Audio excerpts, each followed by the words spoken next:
Server message block. In computer networking, server message block, the modern dialect of which is known as Common Internet File System, operates as an application layer network protocol mainly used for providing shared access to files, printers, serial ports, and miscellaneous communications between nodes on a network. It also provides an authenticated inter-process communication mechanism. Most usage of SMB involves computers running Microsoft Windows, where it was known as Microsoft Windows Network before the subsequent introduction of Active Directory. Corresponding Windows services are LanmanServer and LanmanWorkstation.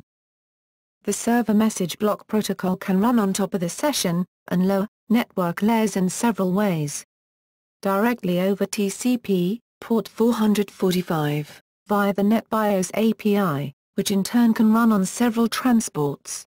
On UDP ports 137, 138 and TCP ports 137, 139, see NetBIOS over TCP/IP. On several legacy protocols such as NBF, incorrectly referred to as NetBA, on UDP ports 137, 138 and TCP ports 137, 139, see NetBIOS over TCP/IP. On several legacy protocols such as NBF, incorrectly referred to as NetBA. History. Barry Fergenbaum originally designed SMB at IBM with the aim of turning DOS interrupt 33, 21 hours, local file access into a networked file system. Microsoft has made considerable modifications to the most commonly used version. Microsoft merged the SMB protocol with the LAN Manager product which it had started developing for OS/2 with 3.com around 1990, and continued to add features to the protocol in Windows for Workgroups, c. 1992, and in later versions of Windows. SMB was originally designed to run on top of the NetBIOS NetBA API, typically implemented with NBF, NetBIOS over IP XSPX, or NBT.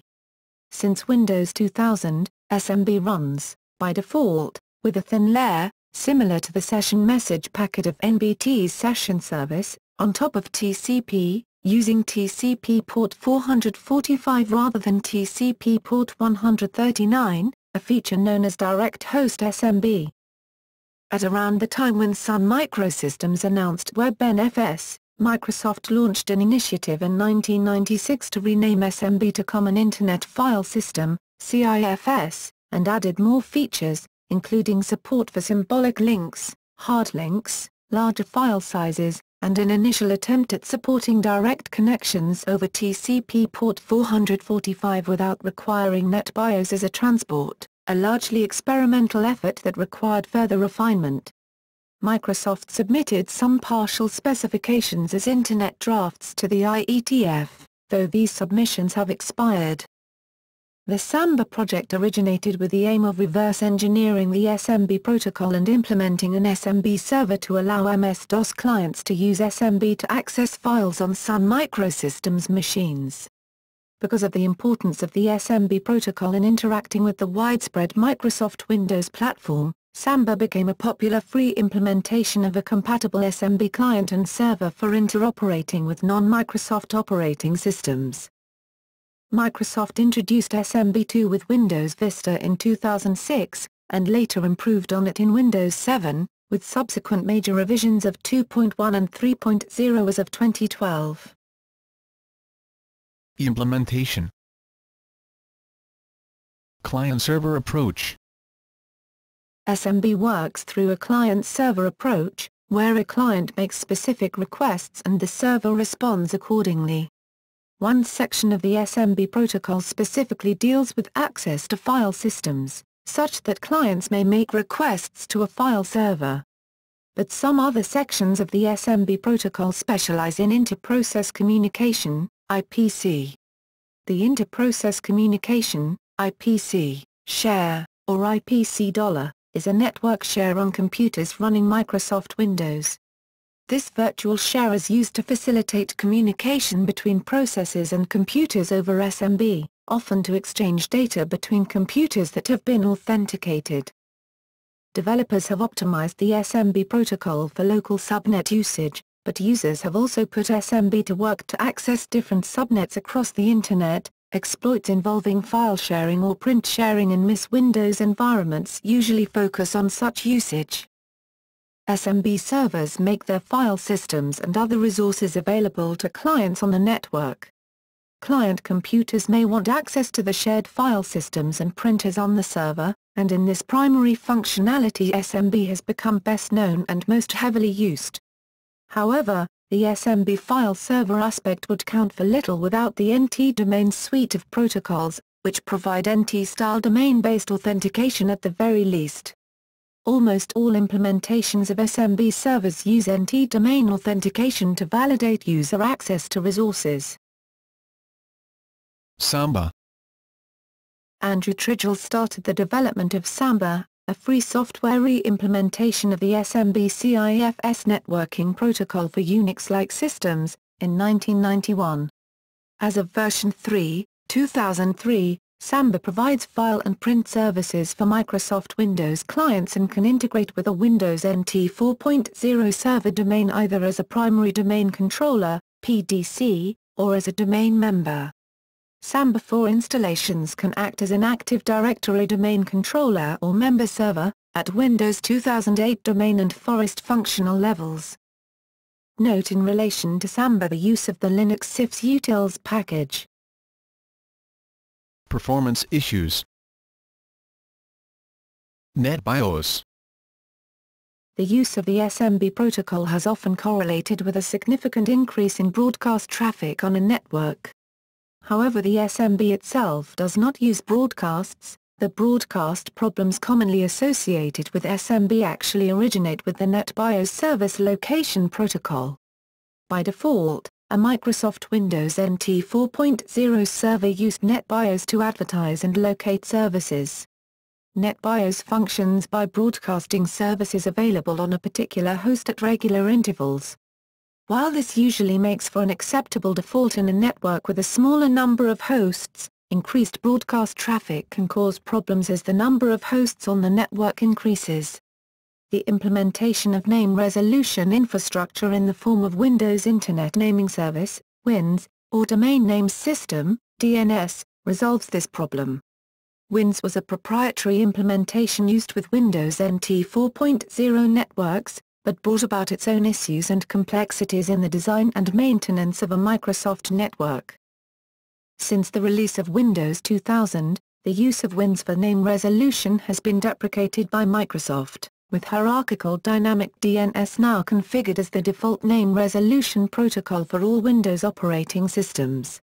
Resolution of, short, NetBIOS names by DNS requires that a DNS client expand short names, usually by appending a connection-specific DNS suffix to its DNS lookup queries. WINS can still be configured on clients as a secondary name resolution protocol for interoperability with legacy Windows environments and applications. Further, Microsoft DNS servers can forward name resolution requests to legacy WINS servers in order to support name resolution integration with legacy, pre-Windows 2000, environments that do not support DNS. WAN performance issues. Network designers have found that latency has a significant impact on the performance of the SMB 1.0 protocol, that it performs more poorly than other protocols like FTP. Monitoring reveals a high degree of chattiness, and a disregard of network latency between hosts. For example, a VPN connection over the Internet will often introduce network latency. Microsoft has explained that performance issues come about primarily because SMB 1.0 is a block level rather than a streaming protocol, that was originally designed for small LANs. It has a block size that is limited to 64K, SMB signing creates an additional overhead and the TCP window size is not optimized for WAN links. Solutions to this problem include the updated SMB 2.0 protocol, offline files, TCP window scaling and WAN acceleration devices from various network vendors that cache and optimize SMB 1.0 and 2.0. Microsoft's modifications. Microsoft added several extensions to its own SMB implementation. For example, it added NTLM, then NTLM v2 authentication protocols in order to address security weakness in the original LanMan authentication. LanMan authentication derived from the original legacy SMB specifications requirement to use IBM LAN Manager passwords, but implemented DES in a flawed manner that allowed passwords to be cracked. Later, Kerberos authentication was also added. The NT 4.0 domain logon protocols initially used 40-bit encryption outside of the United States of America, because of export restrictions on stronger 128-bit encryption, subsequently lifted in 1996 when President Bill Clinton signed Executive Order 13026. Opportunistic locking support has changed with each server release. Opportunistic locking. In the SMB protocol, opportunistic locking is a file locking mechanism designed to improve performance by controlling caching of network files by the client. Contrary to the traditional locks, op locks are not used to provide mutual exclusion. The main goal of op locks is to provide synchronization for caching. There are three types of opportunistic locks. Batch locks. Batch op locks were created originally to support a particular behavior of MS-DOS batch file execution operation in which the file is opened and closed many times in a short period, which is a performance problem. To solve this, a client may ask for an op lock of type batch. In this case, the client delays sending the close request, and if a subsequent open request is given, the two requests cancel each other. Exclusive locks. When an application opens in shared mode a file hosted on an SMB server which is not opened by any other process, or other clients, the client receives an exclusive op lock from the server. This means that the client may now assume that it is the only process with access to this particular file, and the client may now cache all changes to the file before committing it to the server. This is a performance improvement, since fewer round trips are required in order to read and write to the file. If another client process tries to open the same file, the server sends a message to the client, called a break or revocation, which invalidates the exclusive lock previously given to the client. The client then flushes all changes to the file. Level 2 op locks. If an exclusive op lock is held by a client and a locked file is opened by a third party, the client has to relinquish its exclusive op lock to allow the other client's write-read access. The client may then receive a Level 2 op lock from the server. A Level 2 op lock allows the caching of read requests, but excludes write caching. Breaks. In contrast with the SMB protocol's standard behavior, a break request may be sent from server to client. It informs the client that an op lock is no longer valid. This happens, for example, when another client wishes to open a file in a way that invalidates the op lock. The first client is then sent an op lock break and required to send all its local changes, in case of batch or exclusive op locks, if any, and acknowledge the op lock break. Upon this acknowledgement, the server can reply to the second client in a consistent manner. SMB 2 and 3. SMB 2.0. Microsoft introduced a new version of the Server Message Block (SMB) protocol, SMB 2.0 or SMB2, with Windows Vista in 2006. Although the protocol is proprietary, its specification has been published to allow other systems to interoperate with Microsoft operating systems that use the new protocol. SMB2 reduces the chattiness of the SMB 1.0 protocol by reducing the number of commands and subcommands from over 100 to just 19. It has mechanisms for pipelining, that is, sending additional requests before the response to a previous request arrives, thereby improving performance over high-latency links. It adds the ability to compound multiple actions into a single request, which significantly reduces the number of round trips the client needs to make to the server, improving performance as a result. SMB1 also has a compounding mechanism, known as AND-X, to compound multiple actions, but Microsoft clients rarely use and X. It also introduces the notion of durable file handles. These allow a connection to an SMB server to survive brief network outages, as are typical in a wireless network, without having to incur the overhead of renegotiating a new session.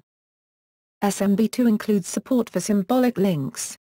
Other improvements include caching of file properties, improved message signing with HMAC's HA256 hashing algorithm, and better scalability by increasing the number of users, shares and open files per server, among others. The SMB1 protocol uses 16-bit data sizes, which amongst other things, limits the maximum block size to 64K. SMB2 uses 32 or 64-bit wide storage fields, and 128 bits in the case of file handles, thereby removing previous constraints on block sizes, which improves performance with large file transfers over fast networks. Windows Vista Server 2008 and later operating systems use SMB2 when communicating with other machines also capable of using SMB2. SMB1 continues in use for connections with older versions of Windows, as well as systems like Samba and various vendors' NAS solutions. Samba 3.5 also includes experimental support for SMB2. Samba 3.6 fully supports SMB2, except the modification of user quotas using the Windows quota management tools. When SMB2 was introduced, it brought a number of benefits over SMB1 for third-party implementers of SMB protocols.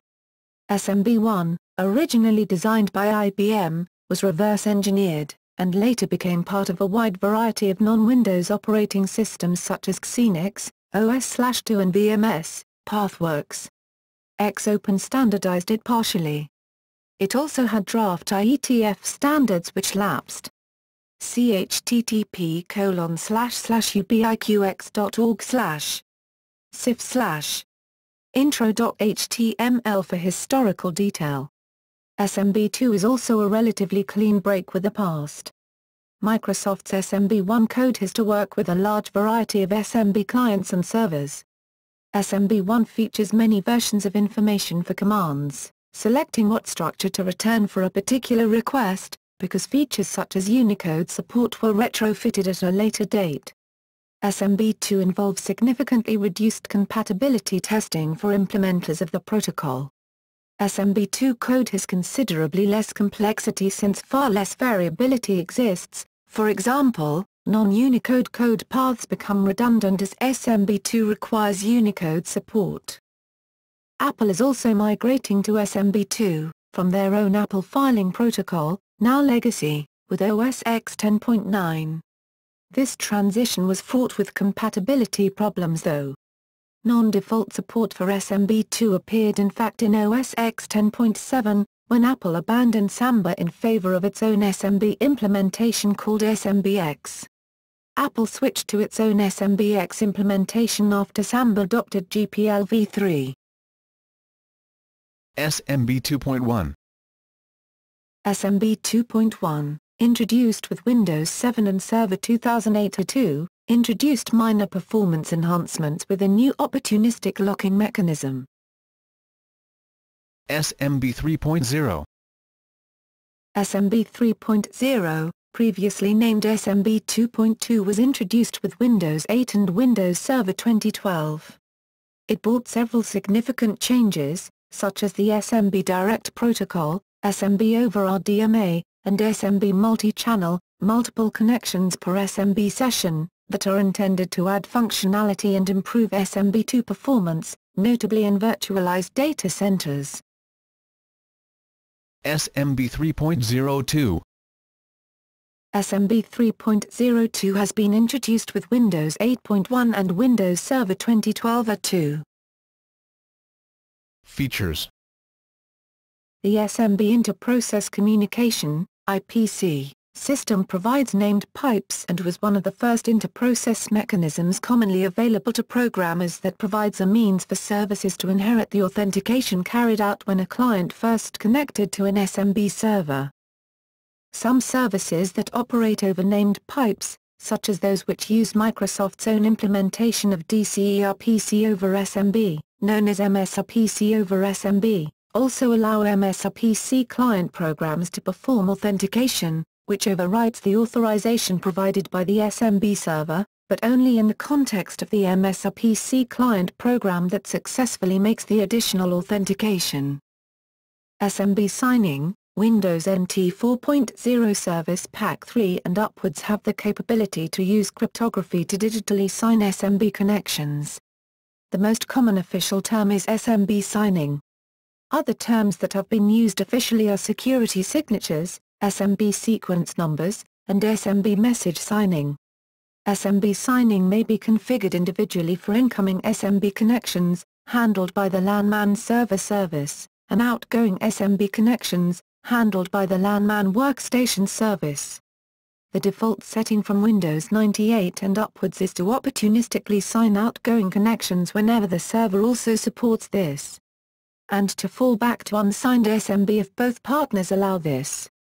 The default setting for Windows domain controllers from Server 2003 and upwards is to not allow fallback for incoming connections. A feature can also be turned on for any server running Windows NT 4.0 Service Pack 3 or later.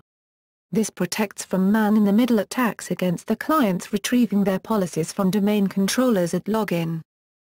The design of Server Message Block version 2, SMB2, aims to mitigate this performance limitation by coalescing SMB signals into single packets. SMB supports opportunistic locking, a special type of locking mechanism, on files in order to improve performance. SMB serves as the basis for Microsoft's distributed file system implementation. Security. Over the years, there have been many security vulnerabilities in Microsoft's implementation of the protocol or components that it directly relies on, with the most recent vulnerability, at time of writing, involving the SMB2 implementation. Other vendors' security vulnerabilities lie primarily in a lack of support for newer authentication protocols like NTLM-v2 and Kerberos in preference to broken protocols like NTLM-v1, LanMan, or even plaintext passwords. Real-time attack tracking shows that SMB is one of the primary attack vectors for intrusion attempts. Specifications for SMB and SMB2 protocols. The specifications for the SMB are proprietary and were originally closed, thereby forcing other vendors and projects to reverse engineer the protocol in order to interoperate with it. The SMB 1.0 protocol was eventually published sometime after it was reverse engineered, whereas the SMB 2.0 protocol was made available from Microsoft's MSDN Open Specifications Developer Center from the outset. There are a number of specifications that are relevant to the SMB protocol. MIS-CIFS MIS-CIFS is a recent replacement, 2007, for the draft Leech CIFS v1 Spec 02txt, a document widely used to implement SMB clients, but also known to have errors of omission and commission. MIS-SMB specification for Microsoft extensions to MIS-CIFS, MIS-SMB2 specification for the SMB2 and SMB3 protocols. MIS-FSSO describes the intended functionality of the Windows File Access Services system, how it interacts with systems and applications that need file services, and how it interacts with administrative clients to configure and manage the system. MIS-SMB DSMB2 Remote Direct Memory Access, RDMA, Transport Protocol Specification.